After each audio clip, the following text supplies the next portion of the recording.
Je veux qu'on fasse un point sur ces influenceurs algériens et qu'on se pose cette question. Est-ce que Alger est derrière ces trois profils qui tentent de déstabiliser le pays, qui ont des discours haineux à l'encontre de la France, qui appellent à des attentats, à des meurtres? Donc on va voir, voilà, vous avez Zazou Youssef, Imad Tintin et Ami Boualem Dez. Alors, Youssef A, c'est un influenceur arrêté vendredi matin à Brest pour apologie d'un acte de terrorisme. Il était sous OQTF. Alors, ça rouvre à chaque fois le dossier, pareil, des OQTF qui sont jamais exécutés dans ce pays. Il a été placé en détention provisoire dans l'attente de son procès qui aura lieu le 24 février prochain.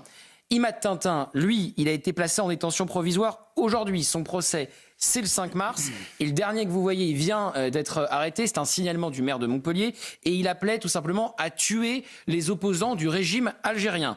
Rien que ça. Maintenant, encore une fois, je sais bien que le singe aime les bananes, mais c'est très bien d'être malin comme ça. Mais encore une fois, je vous dis simplement que... Non mais, je vous dis ça parce que c'est trop facile. Ces révélations de ce que sont maintenant ces djihadistes, avec un nouveau djihad, qui est un djihad des mots pour l'instant, mais avec un discours terroriste, ces djihadistes-là répondent à des discours injurieux qui ont été tenus peu de temps auparavant par le président algérien lui-même, pas simplement à travers l'affaire Boualem Sansal, qui est l'otage maintenant des autorités algériennes parce qu'il a osé critiquer le régime algérien et qu'il a osé critiquer également l'islam, d'ailleurs qu'il assimile à l'islamisme, mais également parce que on se rend compte que la France est d'une telle faiblesse aujourd'hui qu'elle n'arrive même plus à maîtriser la parole de ces terroristes en puissance. Et moi, ce qui m'irrite à chaque fois dans les discours, en tout cas dans le discours commun de la République, c'est de mettre en accusation les réseaux sociaux qui seraient la cause de tous les maux. Non, les réseaux sociaux ne sont que le révélateur de ce qu'est aujourd'hui la faiblesse d'État qui n'arrive plus à se faire respecter. Je pense que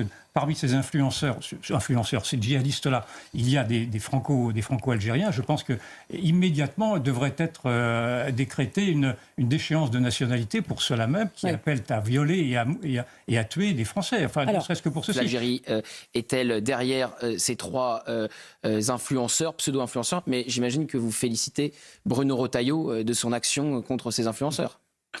Bon, déjà, j'aimerais poser une question. Imaginez si en Algérie, 3 influenceurs français s'en prenaient de la sorte au peuple algérien, en menaçant de commettre des attentats, en menaçant de les brûler, de les tuer. Quelle serait la réaction du pouvoir algérien? Je pense que ces 3 influenceurs français seraient pendus à des réverbères immédiatement. Donc la réponse aujourd'hui de l'État français, il faut qu'elle soit ferme. Peut-être pas jusque-là. Peut-être pas jusque-là. Je dis justement quelle serait la réponse du pouvoir algérien. Parce qu'il faut toujours mettre en parallèle ce qui